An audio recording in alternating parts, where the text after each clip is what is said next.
لقد كان لكم في رسول الله أسوة حسنة لمن كان يرجو الله واليوم الآخر وذكر الله كثيرا.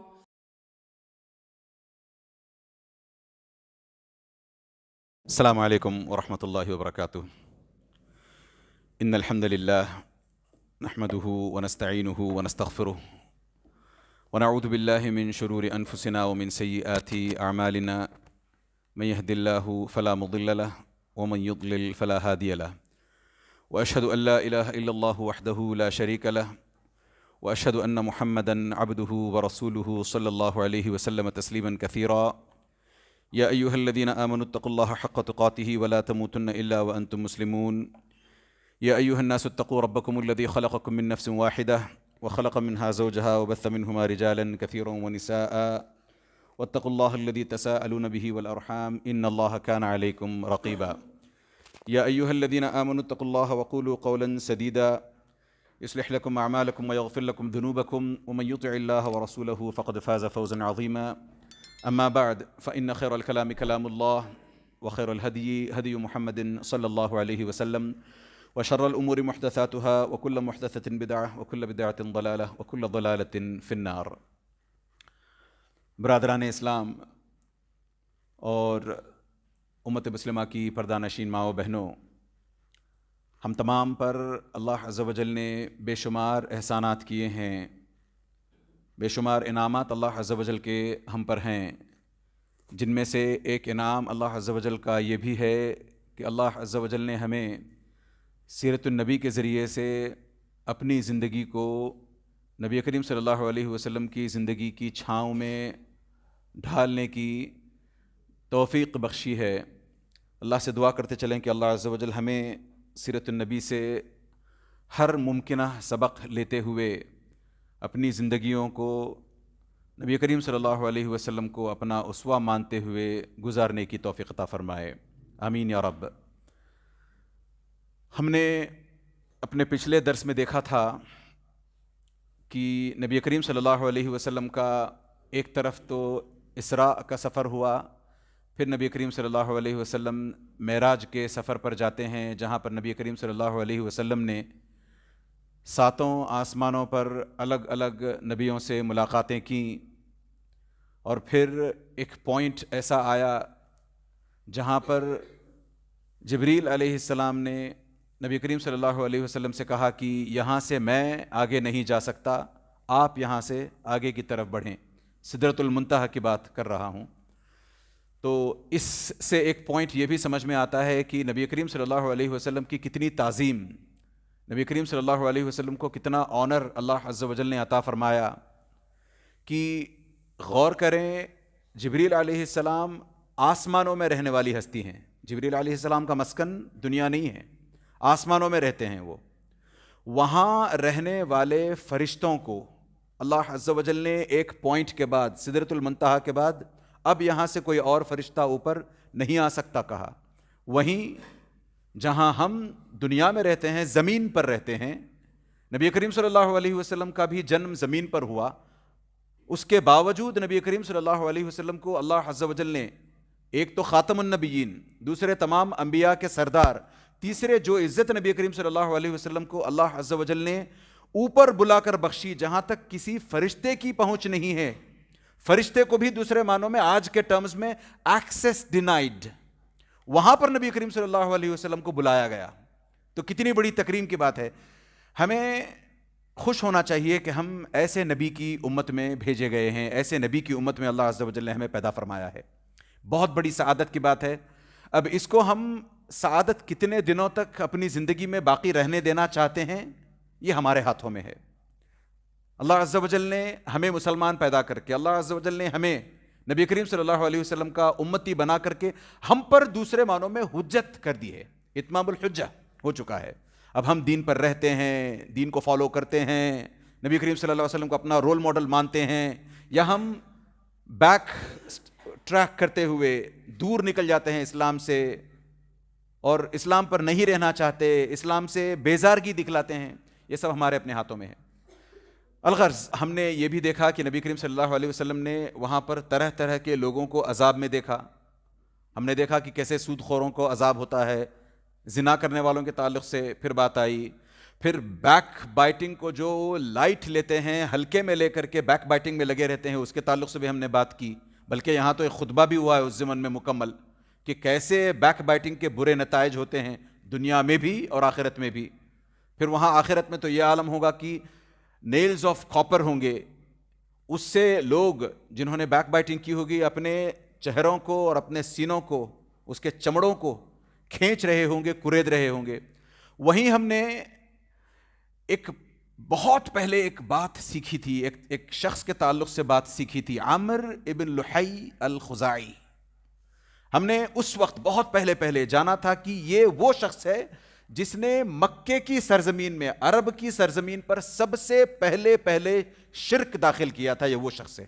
نبی کریم صلی اللہ علیہ وسلم نے اس شخص کو جہنم میں دیکھا کہ یہ اپنی آنتیں یجر قصبہ، وہ اپنی آنتیں کھینچے جا رہا ہے جہنم میں، اپنی انٹیسٹنز، اپنی خود کی انٹیسٹنز اپنے ہاتھوں سے یہ کھینچے جا رہا ہے. اس طرح کی سزا میں نبی کریم صلی اللہ علیہ وسلم نے اس کو دیکھا. اس کے علاوہ نبی کریم صلی اللہ علیہ وسلم نے جنت میں کافی ساری چیزیں دیکھیں. جنت کے تعلق سے ایک بات یہاں ضمناً عرض کرتے چلوں کہ ہم اہل السنہ والجماعہ کا، خصوصاً ہم اہل الحدیث سلفیوں کا یہ عقیدہ ہے کہ جنت اور جہنم آج بھی ایون ایز وی اسپیک موجود ہیں. ایک فرقہ ہے جس کا نام معتزلہ ہے.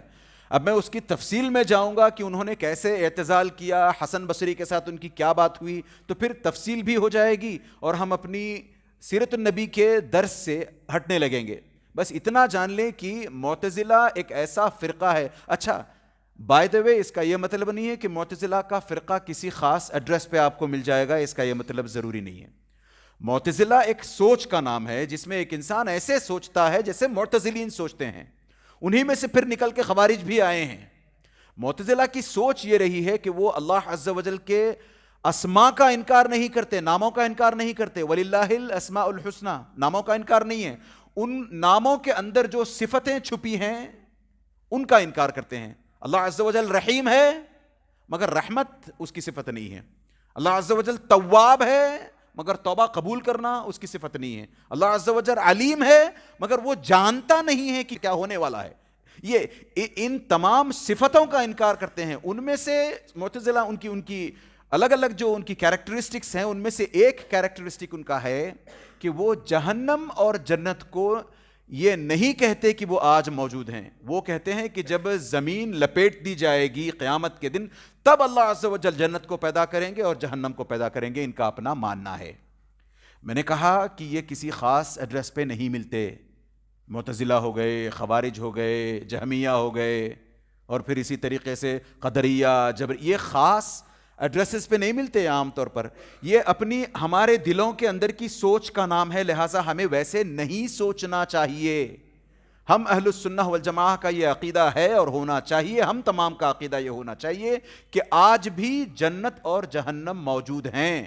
خود نبی کریم صلی اللہ علیہ وسلم کا معراج کا سفر یہ ثابت کرتا ہے کہ نبی کریم صلی اللہ علیہ وسلم نے آ کر کے جب کہا میں نے جنت دیکھی، میں نے جہنم دیکھی، تو اس بات پر ایک مسلمان کو کسی قسم کا آبجیکشن، بلکہ دل میں بھی ہلکی رتی برابر بھی نیگیٹو سوچ نہیں آنی چاہیے اس کو لے کر کے.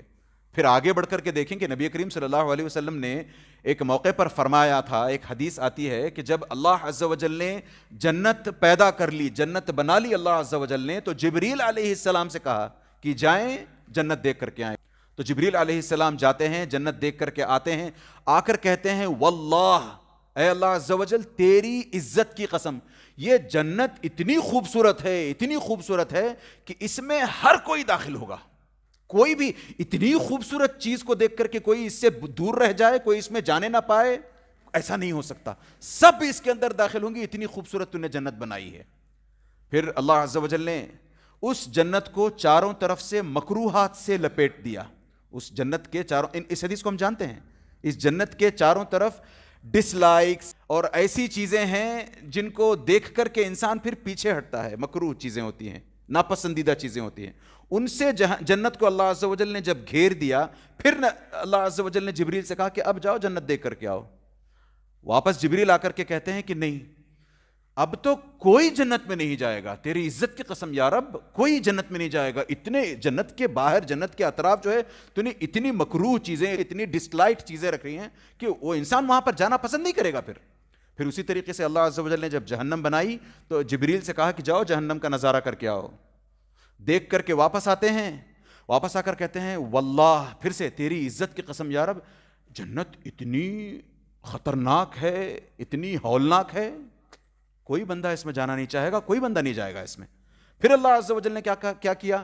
اس جہنم کو چاروں طرف سے شہوات سے لپیٹ دیا، چاروں طرف اس کے شہوات ہی شہوات، ایسی چیزیں جن کی طرف انسان کا دل للچاتا ہے، ڈیزائرز وہاں کھینچ کر لے جاتی ہیں۔ تو ایسی چیزوں کو جہنم کے اطراف سے گھیر کر کے اب اللہ عز و جل نے جبریل سے کہا کہ جائیں، اب جا کے جہنم دے کر کے آئیں۔ واپس آ کے جبریل پھر کہتے ہیں واللہ تیری عزت کی قسم یا رب، جہنم میں داخل ہونے سے کوئی نہیں بچ سکتا، کیونکہ اس کے اطراف جو چیزیں تم نے اے رب آپ نے سراؤنڈ کر کے رکھی ہیں وہ اتنی اٹریکٹیو لگتی ہیں کہ پھر وہ ان اٹریکٹیو چیزوں کی طرف پہنچ جائے گا، ان کو یوز کرنے لگے گا، جہنم میں پہنچ جائے گا، جہنم اس کا ٹھکانہ بنے گا۔ تو اس حدیث سے ہمیں یہ ثابت کرنا ہے کہ اللہ عز و جل نے بہت پہلے، اور حدیثیں کئی ہیں، میں پھر ان احادیث پر بات کرنے لگوں تو آدھا گھنٹہ کم از کم چاہیے ایک ایک حدیث کو پڑھ کر کے 2-4 منٹ اس پر بتانے کے لیے، بلکہ اس سے بھی زیادہ۔ لہٰذا ہم یہ یقین کرتے ہیں، ہمارا اپنا یہ ماننا ہے کہ جنت موجود ہے ایون ایز وی اسپیک۔ اس کے علاوہ جہنم کے الگ الگ درکات ہیں، جیسے جنت کے درجات ہوتے ہیں، جہنم کے درجات نہیں ہوتے، جہنم کے درکات ہوتے ہیں۔ 7 لیولز بتائے گئے ہیں، درکہ مطلب لیولز، جہنم کے 7 لیولز ہیں۔ کچھ علماء نے ان 7 لیولز میں کون کون سے قسم کے لوگ رہیں گے ان کے تعلق سے بات کی ہے۔ والعلم عند اللہ، صحیح کتنی ہے بات، کتنی نہیں ہے، کہاں تک بات وشواس کرنے لائق ہے نہیں ہے، بہت اس میں الگ الگ باتیں آئی ہیں۔ میں مختصر آپ کے سامنے وہ باتیں رکھتا ہوں، مگر میں پھر بھی کنڈیشنز اپلائی، میں صاف طور پر ڈسکلیمر دے رہا ہوں کہ اس کی سچائی کا علم صرف اللہ عز و جل کو ہے۔ تو علماء کچھ یہ کہتے ہیں کہ ہاں 1-2 چیزیں اس میں یقیناً قرآن اور احادیث سے ثابت ہیں، جن میں سے ایک ہے ان المنافقین فی الدرک الاسفل من النار۔ جہنم کے جو 7 لیولز ہیں، سب سے نچلا جو لیول ہے وہ سب سے ہاٹسٹ کہہ لیں، سب سے ورسٹ کہہ لیں، وہ لیول ہے جہنم کا، سب سے لووسٹ باٹم پٹ۔ اس میں کون رہیں گے؟ ہپوکریٹس، جنہوں نے لوگوں کے سامنے، مسلمانوں کے سامنے آ کر کے اپنے اسلام کا اقرار کیا، مگر واپس اپنے لوگوں میں جب چلے جاتے تو وہ ان کے ساتھ ہوتے۔ وَإِذَا لَقُوا الَّذِينَ آمَنُوا قَالُوا آمَنَّا وَإِذَا خَلَوْا إِلَىٰ شَيَاطِينِهِمْ قَالُوا إِنَّا مَعَكُمْ۔ وہ منافقین تھے، تو منافقین کو ان کی اپنی ہپوکریسی کی وجہ سے جہنم کے سب سے نچلے گڑھے میں رکھا جائے گا۔ اس سے اوپر یعنی تھوڑے سے بہتر حال میں، جہنم میں کوئی بہتر حال نہیں ہوتا، یہ ورسٹ میں تھوڑا سا لیس ورسٹ کہہ لیں آپ۔ 6th لیول پہ مرتد رہیں گے، اپوسٹٹس رہیں گے، جنہوں نے اسلام پر آنے کے بعد یا اسلام پا جانے کے بعد اسلام کو ٹھکرا کر جانا مناسب سمجھا، اسلام سے دور ہو گئے، مرتد ہو گئے، اپوسٹٹ بن گئے، وہ لوگ وہاں رہیں گے۔ پھر 5th لیول میں الکفار الوثنیون، جو ریل کفار ہیں، ریل مشرکین ہیں، جنہوں نے کفر اور شرک کیا ہے، اللہ عز و جل کا انکار کیا ہے، وہ لوگ رہیں گے وہاں پر۔ پھر اس کے بعد کے جو 2 اور لیولز ہیں اس میں اہل کتاب رہیں گے، یہود اور نصارہ۔ پھر اس کے بعد ایک اور لیول آتا ہے، اس لیول میں پھر مسلمان رہیں گے جنہوں نے کبائر گناہ کیے ہیں، کبیرہ گناہ کیے ہیں، تو کبائر والے رہیں گے۔ پھر اس کے بعد جو ٹاپ موسٹ لیول، سب سے ہائیسٹ لیول ہے، جس میں سب سے ہلکا عذاب کی تلنا میں بول رہا ہوں، ورنہ ہلکا عذاب سے مراد ایسا نہیں ہے کہ بالکل ہلکا پھلکا مزہ لینے والا، انجوائے کرنے والا عذاب ہوگا، بالکل نہیں، اللہ عز و جل ہمیں اس سے بچائے رکھے، اعاذنا اللہ منہا۔ تو سب سے جو ٹاپ لیول کا ہے، اس میں کہا جاتا ہے کہ ایسے مسلمان ہوں گے جنہوں نے اپنے گناہوں سے کبھی توبہ نہیں کی۔ ہاں، یہ مسلمان پھر تحت مشیت اللہ ہوں گے، اللہ عز و جل کی ول کے انڈر ہوں گے، اللہ عز و جل کی مشیت پر ان کا انحصار ہوگا، نربھر ہوں گے۔ اللہ عز و جل انہیں چاہے تو معاف کر دے اور سیدھے جنت بھیج دے، یا پھر انہوں نے جس طریقے کے گناہ کیے ہیں ان گناہوں کی اتنی سزا کے لیے اتنے وقت تک اللہ عز و جل انہیں جہنم کے اس ٹاپ موسٹ لیول میں ڈالے رکھے، پھر وہاں سے نکال کر کے اللہ عز و جل انہیں جنت میں داخل کرے. یہ ممکن ہے، تحت مشیت اللہ کہتے ہیں. اللہ عز و جل بہرکیف ہم مسلمانوں کو ان تمام لیول سے بچائے رکھے، بلکہ فمن زحزح عن النار وادخل الجنت فقد فاز کا ہمیں مصداق بنائے، جہنم سے ہمیں بچاتے ہوئے اللہ عز و جل جنت میں ہمیں داخلہ عطا فرمائے، آمین یا رب. پھر اس کے بعد جبریل علیہ السلام، ایک چھوٹا سا مغالطہ، ایک چھوٹا سا کنفیوژن، کلیریفیکیشن. لوگوں میں یہ غلطی عام ہے، خاص طور سے دین سے جو دور ہیں یا خرافات وغیرہ میں پڑے رہتے ہیں، ان کے اندر یہ چیز عام ہے. لہٰذا ہمیں یہ سیکھ لینی چاہیے چیز، تاکہ ہم ان کو کم از کم ڈیفینڈ کر سکیں، اپنے آپ کو ڈیفینڈ کر سکیں.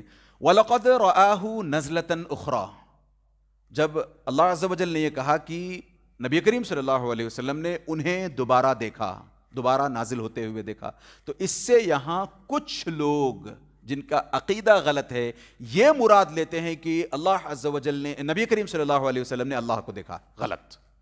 یہ نزلتاً اخرى والی بات ہو رہی ہے، دوسری مرتبہ دیکھا والی بات ہو رہی ہے. اس کا مطلب یہ ہے کہ نبی کریم صلی اللہ علیہ وسلم نے یہاں جبریل علیہ السلام کو دیکھا ہے، اپنی اصلی حیت میں، اپنی اصلی شکل میں. اس کے علاوہ نبی کریم صلی اللہ علیہ وسلم نے دنیا میں یہاں زمین پر رہتے ہوئے ایک مرتبہ جبریل علیہ السلام کو دیکھا ہے، جبکہ وہ پورے افق پر چھائے ہوئے تھے. ہم نے اس سلسلے میں بات کی ہے، ان کا ایک ایک ونگ بعد المشرقین جیسا ہے، دو ایسٹ اور ویسٹ کے بیچ میں چھایا ہوا ایک ایک ان کا پر ہے، اور ان کے ویسے 600 پر تھے. اپنی اصلی حالت میں جب نبی کریم صلی اللہ علیہ وسلم نے دیکھا تو یہ بتایا.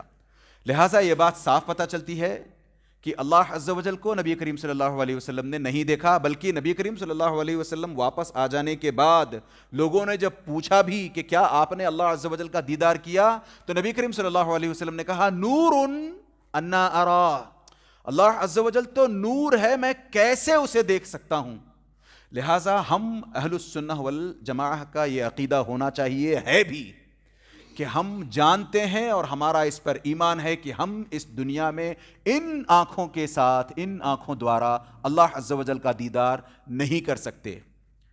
موسیٰ علیہ السلام نے بھی کہا تھا کہ مجھے اپنا دیدار کروا دیجئے.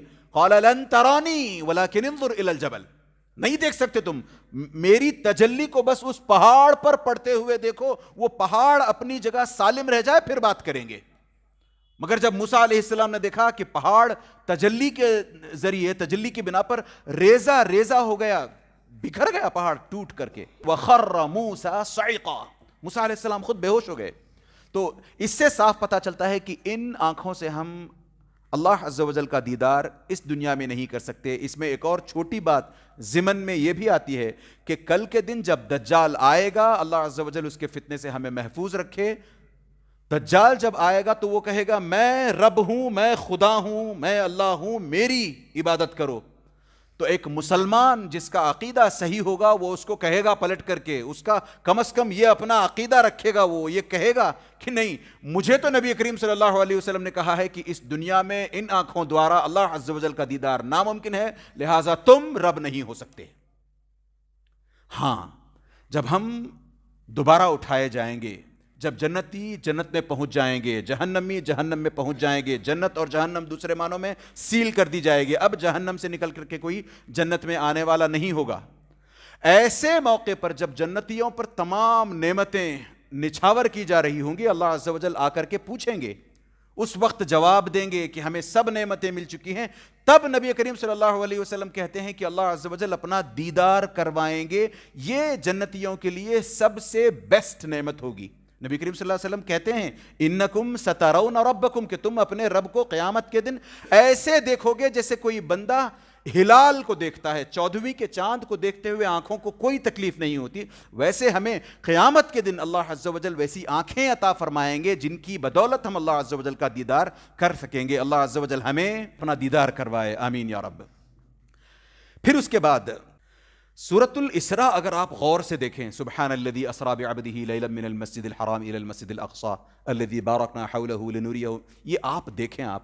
اور خاص طور سے اس سے پہلے جو سورہ آتا ہے، نزول کے اعتبار سے نہیں، مصحف میں جس ترتیب سے قرآن کی صورتیں رکھی گئی ہیں اس اعتبار سے دیکھیں، سورۃ النحل اس سے پہلے آتا ہے. سورۃ النحل کی آخری آیات پڑھیں آپ، ادع الی سبیل ربک بالحکمۃ والموعظۃ الحسنۃ وجادلھم باللتی ہی احسن. پھر اس کے بعد وان عاقبتم فعاقبوا بمثل ما عوقبتم به. پھر اس کے بعد ولئن صبرتم لہو واصبر وما صبرک الا باللہ.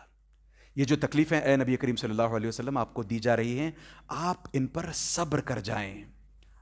تو نبی کریم صلی اللہ علیہ وسلم نے جس طریقے کا صبر کر کے دکھلایا، تو صبر اس درجے کا تھا نبی کریم صلی اللہ علیہ وسلم کا کہ عبودیت کے کمال کو پہنچتا ہے، پرفیکشنزم کو پہنچتا ہے عبودیت کے سرویٹیوڈ میں. تو اتنا پسند آیا اللہ عز و جل کو صبر کہ اللہ عز و جل نے، یاد رکھیں دوسری جگہ قرآن میں نبی کریم صلی اللہ علیہ وسلم کا نام آیا ہے، ما کان محمد ابا احد وما محمد الا رسول. پھر اس کے بعد محمد الرسول اللہ. یہاں اللہ عز و جل چاہتے تو سبحان الذی اسری بمحمد، نہیں، سبحان الذی اسری بعبدہ. یہ عبودیت اتنی زبردست پسند آئی ہے اللہ عز و جل کو کہ اس کے نتیجے میں اللہ عز و جل نے اپنے بندے کو اللہ عز و جل لے چلا ہے اسراء کی سیر کے لیے اور پھر معراج کی سیر کے لیے. اس طریقے کا صبر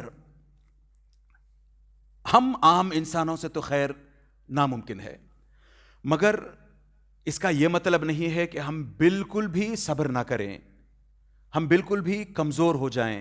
اس کا یہ مطلب نہیں ہے. ہم مسلمانوں کو خاص طور سے بیت المقدس کے تعلق سے تھوڑا سا ایک تو ویل انفارمڈ رہنا چاہیے، اور اس کے تعلق سے اپنے دل میں جذبات پالنے چاہیے. اس کے تعلق سے ہمیں جانکاری ہونی چاہیے، ہمیں پتہ ہونا چاہیے کہ بیت المقدس اصل میں کیا ہے، کیوں اللہ عز و جل نے اس کے تعلق سے کہا اسریٰ بعبدہ لیلا من المسجد الحرام الی المسجد الاقصی الذی بارکنا حولہ. اس کے اطراف و اکناف میں اللہ عز و جل نے برکتیں ہی برکتیں رکھی ہیں. اطراف و اکناف میں اگر اتنی برکتیں ہیں تو پھر اندازہ کریں اس کا محور، اس کا سینٹر پوائنٹ کا کیا عالم ہوگا. ہم مسلمان اتنے کمزور ہیں کہ ہمیں ایک تو اس طرح کی باتوں کا نہ علم ہے، نہ ہی اس میں کوئی دلچسپی نظر آتی ہے ہماری. خاص طور سے ہمارے اپنے ایرا کے اس دور کے مسلمانوں کی بات کر لیں، اگر نبی کریم صلی اللہ علیہ وسلم کو یاد کریں کہ کب نبی کریم صلی اللہ علیہ وسلم پر اس طریقے کی مدد آئی ہے جب اللہ عز و جل نے اوپر بلایا ہے. کب؟ جب کہ ہائیسٹ لیول آف پرسیکیوشن ہو رہا تھا. جس قسم کا پرسیکیوشن اس وقت مسلمانوں کے ساتھ کیا جا رہا تھا، نبی کریم صلی اللہ علیہ وسلم کی جان کے درپے جس طریقے سے ہو گئے تھے، مار دینا چاہتے تھے نبی کریم صلی اللہ علیہ وسلم کو. صحابہ کو کس طریقے سے، آپ سوچ کر دیکھیں. یہ تمام چیزیں ہم دیکھ کر کے آئے ہیں، ایک مرتبہ اپنے ذہن میں وہ چیزیں تازہ کرنے کی کوشش کریں کہ اب جو ہے اتنی تکلیفیں دی جا رہی تھیں خود نبی کریم صلی اللہ علیہ وسلم کو اور صحابہ کو کہ رہتی دنیا تک اس طرح کی تکلیفوں کا سامنا کبھی کسی کو نہیں ہوگا. ایسی مصیبت کے عالم میں بھی اللہ عز و جل نے ان مسلمانوں کی اس وقت مدد کی ہے. ریزن کہ وہ اللہ عز و جل کی کاز کے لیے کھڑے ہو گئے تھے. انہیں چاہیے تھا کہ ہم اللہ عز و جل کی عبادت کریں گے اور ہم اپنی طاقت بھر لوگوں کو اسلام کی طرف بلانے کی کوشش کریں گے، چاہے زبان کے ذریعے سے ہو، چاہے اپنے کانڈکٹ کے ذریعے سے، اپنے برتاؤ کے ذریعے سے ہو. یہ اس وقت کے مسلمان تھے. تو لووسٹ پوائنٹ پہ بھی چل کر اللہ عز و جل نے مدد کی ہے. آج بھی ہم ایک حساب سے لووسٹ پوائنٹ پر ہیں. صرف اس خطے کے مسلمان نہیں، صرف ہندوستان کے مسلمان نہیں، آپ ساری دنیا کا نقشہ کھول لیں. جہاں جہاں مسلم آبادی رہتی ہے، جہاں جہاں مسلمز رہتے ہیں، وہاں انگلی رکھ کر دیکھیں، بتائیں کہ ہاں یہاں کے مسلمان بڑے اچھے حال میں ہیں، ہاں یہاں کے مسلمانوں کو ستایا نہیں جا رہا. نہیں ہے اس طرح کی کوئی خطہ نہیں ہے. تو اس طریقے سے ہمیں سمجھنا چاہیے کہ لووسٹ پوائنٹ پر بھی اگر ہم ہوں تو ہماری مدد اللہ عز و جل کر سکتے ہیں. کنڈیشن کیا ہے؟ کہ ہم اللہ عز و جل کی کاز کے لیے اٹھ کھڑے ہونے کو تیار ہوں، ہمارا ایمان ہم ریوائیو کرنے کو تیار ہوں. یہ تو یہاں اس قسم کی بات ہو رہی ہے. آگے چل کر ہم جب غزوۃ الاحزاب کے موقع پر بات کریں گے، وہاں پھر اس چیز کو انشاءاللہ تعالی ٹچ بیس کرتے ہوئے جانے کی کوشش کریں گے کہ کیسے اس وقت بھی جبکہ اپنے آپ کو مسلمانوں نے محصور کر لیا ہے، ڈیفینڈ نہیں کر سکتے، مشکل سے عورتوں کو بچوں کو ملا کر کے مسلمانوں کا ٹوٹل کاؤنٹ مشکل سے 3000 کے آس پاس پہنچتا ہے، اور وہاں سارے کے سارے الائز مل کر کے ونس اینڈ فار آل مسلمانوں کا خاتمہ کر دیں گے، یہ سوچ کر کے گھیر لیتے ہیں چاروں طرف سے، ڈیفینڈ نہیں کر سکتے۔ ایسے میں ان کے ایمان کا عالم دیکھیں، انشاءاللہ تعالی جب ہم وہاں پہنچیں گے تب اس پر اور بات کرنے کی کوشش کریں گے۔ قرآن میں یہ آیت آتی ہے هو الذی ایدک بنصرہ وبالمؤمنین، اللہ عز و جل نے خود نبی کریم صلی اللہ علیہ وسلم کی مدد اپنے آپ کے ذریعے سے اور مومنین کے ذریعے سے مدد کی ہے۔ تو اس سے پتہ چلا کہ دین کا کام کرنا ایک اکیلے بندے کا کام نہیں ہے۔ یہ فلموں میں جو دکھاتے ہیں ون مین شو کر کے کہ ایک بندہ ساری دنیا کے ساتھ ٹکر لے لیتا ہے، ساری دنیا پر فتح حاصل کر لیتا ہے، یہ سب فلموں میں ہو سکتی ہیں باتیں، یہ سب حقیقت یہ ہے کہ اللہ عز و جل ٹیم ورک پسند کرتے ہیں۔ اٹس اے کلیکٹیو رسپانسبلٹی، یہ ہم سب کی رسپانسبلٹی ہے کہ ہم اللہ عز و جل کے دین کے کام کو لے کر کے کم از کم ایک خاص ٹکڑی تو ہو جو اس کام میں لگی رہے۔ ہم اگر یہ بھی نہیں کریں گے تو ہمارا ایمان اس سے کمزور نہیں ہو سکتا۔ ہمارے ایمان کے کمزوری کی میں سچ بات بتاؤں، اس لیول پہ پہنچ چکا ہے کہ ہم مسلمانوں کو اللہ عز و جل کے شعائر کی تک پرواہ نہیں ہے۔ نیم سیک یا تو شعائر فالو کرتے ہیں یا پھر سلیکٹیو شعائر فالو کرتے ہیں۔ مثال کے طور پر رمضان کی قدر ہو گئی، رمضان آ گیا، ہم پکے مسلمان، جیسے ہی عید کا دن آیا ہمارے یہی مسلمان ہوتے ہیں، کہاں دیکھتے ہیں کہاں دکھائی دیتے ہیں، ہمیں پتہ ہے، اس بارے میں بات کرنے کی ضرورت نہیں ہے۔ وہ ایسا لگتا ہے جیسے ایک لبادہ، ایک الگ سے کپڑا اوڑھ رکھا تھا مسلمانوں نے رمضان کے مہینے میں، رمضان ہوتے ہی وہ خود بیزارگی سے نکال کے پھینک دیا ہے، وہ مسلمان ہیں ہم۔ لیلۃ القدر کی پابندی دیکھیں، جس طریقے سے مسجدیں کھچا کھچ لیلۃ القدر میں بھری ہوتی ہیں، ہوتا کیا ہے؟ کیا رات بھر عبادتیں ہوتی ہیں؟ شاعر کے نام پر بس ایک دھبا۔ یوم عرفہ میں جو عرفہ کا جو پلین ہے، جو گارڈن، وہ جو بڑا پلینز ہیں، اس کے جو بڑا گراؤنڈ ہے، اس پر کس قسم کی تعداد آتی ہے پھر دیکھ لیں آپ۔ یوم عاشورہ کا روزہ دیکھیں کیسے رکھتے ہیں۔ یوم عاشورہ میں ہم کیا کہتے ہیں؟ نحن احق بموسیٰ منکم، ہمارا کہنا کیا ہوتا ہے؟ ہم کیوں رکھتے ہیں عاشورہ کا روزہ؟ کہ موسیٰ علیہ السلام کے اے یہودیو تم سے زیادہ حقدار ہم ہیں، اس لیے ہم عاشورہ کا روزہ رکھیں گے۔ مگر عاشورہ کی بات آئے اگر، یا موسیٰ علیہ السلام کی بات اگر آئے تو کیا صرف یوم عاشورہ تک؟ موسیٰ علیہ السلام کے تعلق سے بیت المقدس کا کوئی خیال نہیں ہے ہمیں، اس تعلق سے ہماری روح نہیں تڑپتی، اس تعلق سے ہمیں تکلیف نہیں ہوتی؟ اسی قسم کی جیسے آج ہم غفلت کا شکار ہیں، جس طریقے سے آج ہم بے مروت ہو گئے ہیں، دین میں ہماری کوئی دلچسپی نہیں، بیت المقدس کو لے کر کے ہمارا کوئی انٹرسٹ نہیں، جیسے آج ہم ہو گئے ہیں، لگ بھگ ویسا ہی موسیٰ علیہ السلام کے دور میں موسیٰ علیہ السلام کے لوگوں کا تھا مسئلہ۔ آج کے لوگوں کے سامنے اگر بیت المقدس کی بات رکھی جائے تو کچھ لوگ اس طرح کے بیت المقدس کے ایشوز کو آسانی سے برش اسائیڈ کرتے ہیں، کیا کہتے ہوئے؟ نہیں، یہ جیو پولیٹیکل ایشو ہے۔ نہیں، غلط ہے، یہ اسلام ورسز دی اینیمیز آف اسلام کا ایشو ہے، اسلام اور دشمنان اسلام کا ایشو ہے۔ یہ صرف اس جیو پولیٹیکل یا پھر جیوگرافک لوکیشن کا مسئلہ نہیں ہے۔ یہ ہم عام طور پر اس کو چھوڑ دیتے ہیں، نہیں جسٹ برش اٹ اسائیڈ، نہیں ہمارا نہیں ہے، یہ وہاں کے لوگوں کا نہیں۔ میں بتاؤں گا انشاءاللہ تعالیٰ کہ بیت المقدس ہمارے لیے کیوں اہم ہے، ہماری اپنی زندگی میں، ہمارے اپنے دلوں میں کیسے بیت المقدس کو لے کر کے تڑپ ہونی چاہیے، اس پر بات کریں گے ہم انشاءاللہ تعالیٰ۔ تو جس طریقے سے آج ہم مسلمان بیت المقدس کو لے کر کے غفلت کا شکار ہیں، کیا ہمیں پتہ بھی ہے کہ اللہ عز و جل نے بیت المقدس کے تعلق سے نبی کریم صلی اللہ علیہ وسلم کی زبانی کیا کہلوایا ہے؟ ہم جانتے ہیں مسلمان کہ اس دنیا میں سب سے پہلا معبد، عبادت کی جگہ، سب سے پہلی مسجد کعبہ بیت اللہ مکے میں المسجد الحرام ہے۔ دوسری مسجد جو پوری زمین میں جب سیکنڈ مسجد جو بنی ہے وہ ہے بیت المقدس۔ ہمیں اس کا پاس و لحاظ نہیں۔ نبی کریم صلی اللہ علیہ وسلم سے، اگر میں غلط نہیں ہوں تو ابو ذر غفاری غالباً سوال کرتے ہیں کہ سب سے پہلی مسجد اس دنیا میں، اس زمین پر کون سی بنی تھی؟ نبی کریم صلی اللہ علیہ وسلم کہتے ہیں المسجد الحرام۔ پھر اس کے بعد کہتے ہیں ثم ایون، اس کے بعد کون سی مسجد؟ نبی کریم صلی اللہ علیہ وسلم جواب دیتے ہیں بیت المقدس۔ وکم بینہما، نبی کریم صلی اللہ علیہ وسلم سے یہ پوچھتے ہیں کہ ان دونوں مسجدوں کی کنسٹرکشن کے بیچ میں کتنا عرصہ رہا ہے، how long was the gap? تو نبی کریم صلی اللہ علیہ وسلم جواب دیتے ہیں 40، 40 سال کا گیپ، یعنی بیت اللہ بننے کے 40 سال کے اندر اندر مسجد اقصی بیت المقدس بن گیا. اس کے باوجود بھی ہم بیت المقدس کی کوئی ہمارے نزدیک حیثیت نہیں ہے. اگر ہے تو ٹھیک ہے، جیو پولیٹیکل ایشو بنا کر رکھا ہے ہم نے. ہم جانتے ہیں کہ بیت المقدس کی بنیاد فرشتوں نے رکھی تھی؟ کیا ہم جانتے ہیں کہ جس طریقے سے اسماعیل اور ابراہیم علیہ السلام نے بیت اللہ وَإِذْ يَرْفَعُ إِبْرَاهِيمُ الْقَوَاعِدَ مِنَ الْبَيْتِ اسماعیل اور ابراہیم علیہ السلام نے جیسے اس کی بنیادوں کو اٹھایا تھا، دیواروں کو اٹھایا تھا بیت اللہ کی، ویسے ہی اسحاق اور ابراہیم علیہ السلام نے مل کر کے بیت المقدس کی دیواروں کو اٹھایا ہے، اس کے فاؤنڈیشن کو بلند کیا ہے.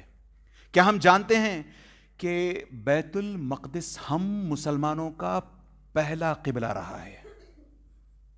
پوری مکی زندگی، پوری مکن لائف میں نبی کریم صلی اللہ علیہ وسلم نے اور تمام صحابہ نے جب بھی نماز پڑھی ہے، ہاں کوئنسائڈ کیا ہے، قبلہ کعبہ بھی ہے اور بیت المقدس بھی ہے، تو اس کو کیا ہے. مگر ایکسپلیسٹلی کب سمجھ میں آتا ہے کہ ہمارا قبلہ بیت المقدس رہا ہے؟ جب مکہ سے ہجرت کر کے مسلمان مدینہ پہنچ گئے تھے، تب اسٹرکٹلی نبی کریم صلی اللہ علیہ وسلم نے کہا تھا کہ بیت المقدس کی طرف رخ کر کے نماز پڑھو. 16 یا 17 مہینے مسلمانوں نے اس طرف، یعنی بیت المقدس کو اپنا قبلہ مانتے ہوئے اس طرف رخ کر کے نمازیں پڑھی ہیں.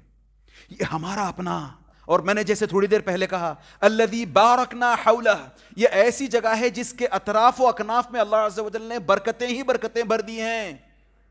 یہ ایسی جگہ ہے جن میں ایک روایت کے مطابق ایک نماز کا ثواب 500 نمازوں کے برابر ہے، تو دوسری روایت میں اسی نماز کا ثواب 250 نمازوں کے برابر ہے، ایک نماز کا ثواب. اور یہی وجہ ہے کہ اللہ عز و جل کے نبی کریم صلی اللہ علیہ وسلم نے لا تشد الرحال الا الى 3 مساجد او کما قال النبی صلی اللہ علیہ وسلم، کہا کہ آپ سفر پر، مسجدوں کے سفر پر اگر نکلنا چاہتے ہو تو 3 مسجدیں ایسی ہیں جہاں پر آپ سفر کی نیت سے جا سکتے ہو: بیت اللہ، مسجد نبوی، اور تیسرا بیت المقدس، المسجد الاقصی. ہم میں سے کتنے ہیں جو دل میں تمنا رکھتے ہیں کہ نہیں میں ایک مرتبہ جا کر کے، ارے وہاں پر ایک نماز کے پڑھنے کا ثواب 250 نمازوں کے پڑھنے کا ثواب کیوں رکھا گیا ہے؟ تاکہ ہم وہاں پر جایا آیا کر سکیں. ایک روایت آتی ہے جس کے راوی عبداللہ ابن عمر ابن العاص رضی اللہ تعالی عنہما ہیں، یہ بار بار بیت المقدس کا سفر کیا کرتے تھے صرف اس غرض سے کہ وہاں جائیں، وہ 2 رکعت نماز پڑھ کر کے آئیں. مسجد قباء تو ہم چلے جاتے ہیں، بیت المقدس ہمارا جانے کا من نہیں کرتا. تو جس طریقے سے ہم دین سے دور ہوتے جا رہے ہیں، شاعر کے نام پر ہم نے ایک ڈھونگ جیسے رچا رکھا ہے، اسی حساب سے بیت المقدس کے ساتھ بھی ہم سلیکٹو یا پھر سوتیلا سلوک کرتے ہیں. یہی سوتیلا سلوک بیت المقدس کے تعلق سے، بیت المقدس کو لے کر کے موسیٰ علیہ السلام کی قوم نے بھی کیا تھا. جب موسیٰ علیہ السلام کو اللہ عز و جل نے کہا کہ اپنی قوم سے کہو ادخلوا الارض المقدسۃ التي كتب الله لكم ولا ترتدوا على ادباركم فتنقلبوا خاسرین، اس ارض مقدسہ میں داخل ہو جاؤ. پلٹ کر کیا کہا انہوں نے؟ ان فیہا قوما جبارین وانا لن ندخلها حتى يخرجوا منها، ہم وہاں نہیں جائیں گے کیونکہ وہاں پر ایک پاورفل کمیونٹی رہتی ہے، بہت پاورفل قوم رہتی ہے، لوگ رہتے ہیں، نہیں جائیں گے ہم جب تک وہ وہاں سے نکالے نہیں جاتے. جب ان کے 2 اچھے لوگوں میں نے کہا قال رجلان من الذين يخافون انعم الله عليهم ادخلوا عليهم الباب، جب انہوں نے کہا کہ نہیں داخل ہو جاؤ، اللہ عز و جل تم پر فضل کریں گے، تم کامیاب ہو جاؤ گے. فاذهب انت وربك فقاتلا، اے موسیٰ تم اور تمہارا رب جاؤ، لڑ کر کے آؤ. جب تم ان کو بھگا کر نکال دو گے تب ہم اندر آسانی سے جائیں گے. تو بدلے میں اللہ عز و جل نے کیا کہا؟ کیونکہ انہوں نے اللہ عز و جل کے حکم کی نافرمانی کی، پامالی کی، اللہ عز و جل کے حکم کو ٹھکرایا. فَإِنَّهَا مُحَرَّمَةٌ عَلَيْهِمْ 40 سَنَةً يَتِيهُونَ فِي الْأَرْضِ، 40 سال تک یہ لوگ وہیں بھٹکتے رہے. اللہ عز و جل کے فرمان کو ٹھکرانے کی وجہ سے 40 سال تک موسیٰ علیہ السلام کی یہ قوم بھٹکتی رہی. اللہ عز و جل نے بیت المقدس کو، اس مقدس زمین کو اللہ عز و جل نے ان پر حرام کر دیا. پھر اس کے بعد اب یہ لوگ تو اس قابل نہیں تھے. 40 سال آپ اندازہ لگا سکتے ہیں، ایک 20 سال کا بندہ بھی 60 سال کا ہو جائے وہاں پر، 40 سال کا مطلب. تو اب یہ گڈ فار نتھنگ تھے یہ لوگ. تو ان سے جو نسل نکلی ہے اس کے بعد، جب ان کی یہ جو نسل ہے انہوں نے نیک ہونے کی خواہش ظاہر کی، نیک بنے، دعائیں کی، تو پھر اس کے بعد یوشع ابن نون وَإِذْ قَالَ مُوسَىٰ لِفَتَاهُ لَا أَبْرَحُ، وہ لِفَتَاهُ کی جو الفاظ آتے ہیں وہاں پر کئی علماء مراد لیتے ہیں، کئی مفسرین مراد لیتے ہیں کہ موسیٰ علیہ السلام کے ساتھ ان کا اپنا شاگرد یوشع ابن نون تھے۔ تو یوشع ابن نون نے پھر آگے چل کر کے یہ جو لوگ تھے ان کی اپنی جو نسل تھی، اگلی نسل، اس کے ساتھ مل کر کے پھر ٹیم ورک، یوشع ابن نون نے خود نے نہیں کیا یہ کام، ٹیم ورک، تو یہ آگے چل کر کے انہوں نے فتح کیا ہے بیت المقدس کو، اور یہ پھر ان کے پاس سلامتی کے ساتھ بیت المقدس رہا ہے اس وقت۔ اور جب موسیٰ علیہ السلام نے تمام کوششوں کے باوجود بیت المقدس فتح نہیں کیا، نہ کر پائے، پتہ ہے ان کی خواہش کیا تھی؟ نبی کریم صلی اللہ علیہ وسلم فرماتے ہیں، لمبی حدیث ہے، اس حدیث کا تیزی کے ساتھ میں آپ کے سامنے ٹرانسلیشن رکھتا جاتا ہوں، کہ جب ملک الموت کو بھیجا گیا موسیٰ علیہ السلام کی روح قبض کرنے کے لیے، موسیٰ علیہ السلام نے ایک مکہ مارا، اس ملک الموت کی ایک آنکھ چلی گئی، وہ واپس اوپر چلا گیا، جا کر کے اس نے شکایت کی، پھر اللہ عز و جل نے آنکھ فکس کر دی اس کی، پھر واپس بھیجا، جا کر کے کہا کہ تم اس دمبے پر بلکہ اس جانور اپنے ہاتھ رکھو جانور پر، تمہارے ہاتھوں کے نیچے جتنے بال آئیں گے اتنی تمہارے کو ایک بال کے مقابلے میں 1 سال کی تمہیں زندگی عطا کی جائے گی، اتنے سال تم جی لو گے اگر چاہو تو۔ پھر اس کے بعد کیا ہے؟ موسیٰ علیہ السلام نے پوچھا، الموت، اس کے بعد مرنا ہے۔ تو موسیٰ علیہ السلام نے کہا اس وقت کیا مرنا، ابھی تیار ہوں میں آنے کے لیے، بات یہاں نہیں ہے، اب آتی ہے بات، موضوع شاہد یہاں ہے۔ تب موسیٰ علیہ السلام نے خواہش کی کہ اے اللہ عز و جل، مجھے بیت المقدس سے بس اتنی قریب لے جا کر کے میری موت وہاں پر آئے کہ وہاں سے اگر کوئی کھڑا ہو کر کے ایک پتھر پھینکے تو بیت المقدس جا کر کے پتھر گرے، رمیتن بحجر، سٹونز تھرو اوے، یہ خواہش۔ اور موسیٰ علیہ السلام بعد میں نبی کریم صلی اللہ علیہ وسلم نے کہا کہ اگر میں وہاں موجود ہوتا تو تمہیں بتاتا کہ میں یہاں موسیٰ علیہ السلام کی قبر ہے۔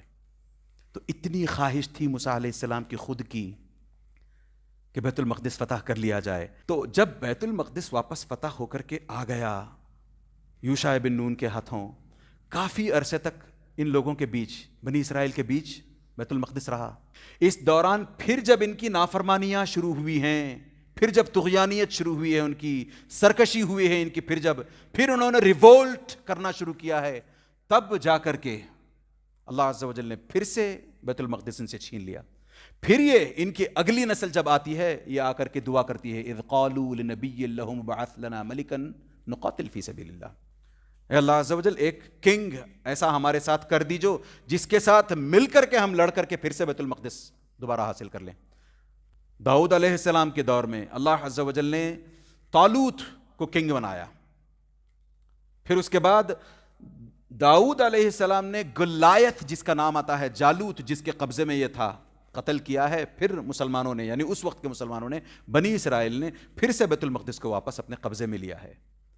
پھر کافی عرصے تک ان کے پاس یہ رہا۔ اب آپ جانتے ہیں کہ سلیمان علیہ السلام اور داؤد علیہ السلام کتنے پاورفل نبی تھے۔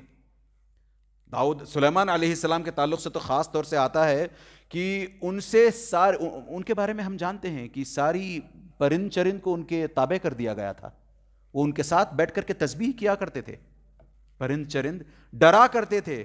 وہ ہے نا، وہ جب ہدہد نکل کے چلا گیا، لَأُعَذِّبَنَّهُ عَذَابًا شَدِيدًا کہا، او لَأَذْبَحَنَّ، یا تو میں اس کو ذبح کر دوں گا یا تو میں اس کو سخت عذاب دوں گا۔ یہ ساری چیزیں بتلاتی ہیں کہ کتنا پاورفل سلیمان علیہ السلام کو اللہ عز و جل نے بنایا تھا۔ ان کا انتقال ہو چکا ہے، آگے چل کر کے جب ان کا انتقال ہو جاتا ہے، ان کی اپنی جو لکڑی ہے، سٹاف ہے، جو سٹک ہے، اس سے ایسے سر لگائے بیٹھے ہیں وہ، اور جن کاموں پر لگے ہوئے ہیں۔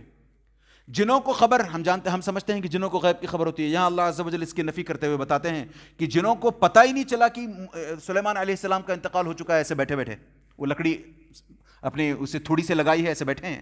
جب لکڑی کو آ کر کے دیمک نے کھانا شروع کیا، کھانے کے بعد اب اندازہ لگائیں، دیمک آ کر کے 5 منٹ پہ تو نہیں کھا جائے گی وہ، اور انتقال کے 5 منٹ بعد تو نہیں آئے گی وہ، تو اندازہ کریں کتنا وقت لگا ہوگا۔ جب لکڑی ٹوٹی ہے تب ان کا یہ نیچے دھڑام سے آئے ہیں، تب پتہ چلا ہے ان لوگوں کو، جنوں کو، کہہ رہے سلیمان تو مر گیا، چلو ہم کام چھوڑ کے نکلتے ہیں، چلے جاتے ہیں واپس، تب چھوڑ کے گئے ہیں۔ تو اتنے پاورفل نبی جب آ رہے تھے بیک ٹو بیک، اب عیسیٰ علیہ السلام کے آنے کی باری آتی ہے۔ اب ہم جانتے ہیں یہاں پر کہ یہ بیت المقدس ابھی بھی مسلمانوں کے قبضے میں ہے، بنی اسرائیل کے قبضے میں ہے۔ یہیں زکریا پیدا ہوتے ہیں، یحییٰ پیدا ہوتے ہیں. پھر اس کے بعد اذ قالت امرأة عمران رب انی نذرت لک ما فی بطنی محررا، عمران کی بیوی نظر مانتی ہیں اللہ عز و جل کے سامنے کہ اگر تو مجھے بیٹا عطا کر دے تو میں اس بیٹے کو بیت المقدس کے لیے گیو اپ کر دوں گی، وقف کر دوں گی. پتہ چلتا ہے پھر بعد میں فلما وضعتها قالت انی وضعتها انثى، پھر یہ کہتے ہیں کہ مجھے لگا تھا کہ میرے بیٹا پیدا ہوگا، بیٹی پیدا ہو گئی، مریم پیدا ہوتی ہیں، عیسیٰ ابن مریم، عیسیٰ علیہ السلام کی ماں. اب تک مسلمانوں کے قبضے میں ہے یہ.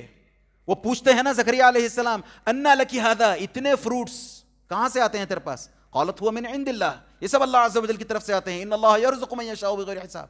یہ ان دنوں تک، تمام دنوں تک رہا ہے یہ بیت المقدس پھر مسلمانوں کے قبضے میں. پھر عیسیٰ علیہ السلام جب پیدا ہوئے ہیں معجزاتی طور پر، تب چل کر کے یہودیوں نے عیسیٰ علیہ السلام کا نہ صرف انکار کیا. یاد ہے میں نے پچھلے درس میں کہا تھا کہ عیسیٰ علیہ السلام اور موسیٰ علیہ السلام، خاص طور سے یہ جو اہل کتاب کے دو گروپس ہیں، ان سے اللہ عز و جل نے خاص طور پر یہود سے وَأَنِّي فَضَّلْتُكُمْ عَلَى الْعَالَمِينَ کہا تھا. یا بنی اسرائیل اذکروا نعمتی التی انعمت علیکم وانی فضلت، یہ جو فضیلت دے رکھی تھی، یہ جو قدر و منزلت دے رکھی تھی اللہ عز و جل نے، میں نے پچھلے درس میں بھی کہا تھا کہ اللہ عز و جل نے یہ چھین لی تھی. اس کا سبب کیا تھا؟ انہوں نے نبیوں کو قتل ہی نہیں کیا بلکہ نبیوں کا انکار کیا. خاص طور سے میں نبی کی بات کر رہا ہوں، اور نبیوں کا انکار سے مراد تمام نبیوں کا نہیں. موسیٰ علیہ السلام کے لوگوں نے عیسیٰ علیہ السلام اور نبی کریم صلی اللہ علیہ وسلم کا انکار کیا. تو عیسیٰ علیہ السلام کا انکار اللہ عز و جل کو اتنا ناگوار گزرا، اتنا ناپسند آیا کہ اللہ عز و جل نے پھر، ہم نے کہا نا، پھر پہلے بھی بات کی تھی ہم نے اس سے پہلے والے سیشن میں اور اس کے پہلے والے سیشن میں، کہ اللہ عز و جل اگر نبی کریم صلی اللہ علیہ وسلم کو کنسول کرنا چاہتے تو سیدھے سیدھے معراج کا سفر کروا لیتے، ہو جاتا. مگر کیوں اللہ عز و جل نے اسراء پہلے کروایا، وہاں جا کر کے امامت کیوں کروائی؟ یہ اس لیے کہ اب ان لوگوں کو پیغام دینا تھا کہ تم نے ایک نبی کا انکار کیا ہے، ایک نہیں دو کا انکار کیا ہے. میں بتاؤں آپ کو، یہود نے عیسیٰ علیہ السلام کا نہ صرف انکار کیا بلکہ کہا کہ یہ جھوٹا ہے، کہا کہ یہ ولد الزنا ہے، اس کو سولی پر چڑھاؤ. اچھا، سولی پر چڑھانا بھی یہ کیوں چاہتے تھے؟ کیونکہ یہ دیکھتے آئے تھے کہ پاورفل مائٹی میسنجرز آئے جا رہے ہیں، داؤد، سلیمان، موسیٰ کا مکہ پتہ ہے، وہ اس فرشتے کو بھی، اور پھر وہاں بھی مدین سے پہلے وہ مکہ، ایک مکہ ہلاک ہو گیا تھا انسان. تو اتنے پاورفل میسنجرز جہاں آئے جا رہے ہیں، تو اب جب عیسیٰ علیہ السلام آتے ہیں، یہ دیکھتے ہیں کہ ایک دم نرم دل ہیں عیسیٰ علیہ السلام، رحم دل انسان ہے، نرم طبیعت کے انسان، معاف کر دینے والے انسان، اگر کوئی اس گال پہ مارے تو دوسرا گال آگے کر دینے والے انسان، آپس میں ایک دوسرے کے ساتھ محبت سے رہو، کمپیشن سے رہو، اس طریقے کی تعلیمات دینے والے انسان. تو ان کو پسند نہیں آیا یہ، تو انہوں نے کہا کہ عیسیٰ کا قتل کر دیتے ہیں، عیسیٰ کو ماریں گے، پھر ایک اور نبی آئے گا، کیا پتا وہ نبی پھر سے پاورفل ہو کر کے آئے، ہم پھر پاورفل نبی آئے گا تو اس کے ساتھ جا کر پھر ہم بیت المقدس چھین کر کے لائیں گے، بیت المقدس قبضہ کر لیں گے، پھر فتح کر لیں گے. تو اس سوچ کے ذریعے سے انہوں نے عیسیٰ علیہ السلام کو سولی چڑھانا چاہا. تو ایک تو ان کا یہ جرم یہودیوں کا کہ انہوں نے عیسیٰ علیہ السلام کا انکار کیا، نبی ہونے کا، ولد الزنا کہا. دوسرے، جب نبی کریم صلی اللہ علیہ وسلم کو بھیجا گیا ہے تو یہود نے تو انکار کیا ہی کیا، بغیم من عند انفسہم. اس کے علاوہ نبی کریم صلی اللہ علیہ وسلم کا انکار نصارہ نے بھی کیا، کرسچنز نے بھی کیا. تو اس جرم کی پاداش میں، ارے تمہارے اندر اتنے نبی آئے ہیں، اسحاق علیہ السلام سے لے کر کے نبیوں کی لڑی چلی آئی ہے، تم نبی کا انکار کرتے ہو. اب یہاں سے قیادت نکال لی جائے گی، اب قیادت اسماعیل علیہ السلام کے بیٹوں میں یعنی نبی کریم صلی اللہ علیہ وسلم کو دی جائے گی. تو اس طریقے سے، اس وجہ سے اسراء کا واقعہ پیش آیا ہے. پھر اس کے بعد بیت المقدس کا ان لوگوں کو امید تھی کہ عیسیٰ کے ذریعے سے لے لیں گے. جب عیسیٰ علیہ السلام کو اوپر اللہ عز و جل نے اٹھا لیا تو پھر ان کی اپنی سرکشی، ان کی اپنی بغاوت جاری تھی. اس میں ایک ضروری بات یہ ہے یہاں پر کہ خود نبی کریم صلی اللہ علیہ وسلم نے بھی اپنی زندگی میں بیت المقدس کو دوبارہ حاصل کرنے کی کوششیں کی ہیں. جنگ مؤتہ اس بات کا ثبوت ہے، اسی طریقے سے تبوک کی جنگ اس بات کا ثبوت ہے. انفذوا بعث اسامہ، نبی کریم صلی اللہ علیہ وسلم نے اس دنیا سے جانے سے پہلے صحابہ سے کہا تھا کہ اسامہ کی جو کنٹنجنٹ ہے، ان کی جو آرمی ہے، اس کو بھیجو تاکہ بیت المقدس حاصل کیا جا سکے. پھر شش و پنج میں آ گئے تھے ابو بکر رضی اللہ عنہ. کیوں؟ کیونکہ وہاں ارتداد کا فتنہ آ گیا تھا، پھر اپوسٹیٹ بننے لگے تھے لوگ، زکوٰۃ نہیں دیں گے ہم کہنے لگے تھے لوگ.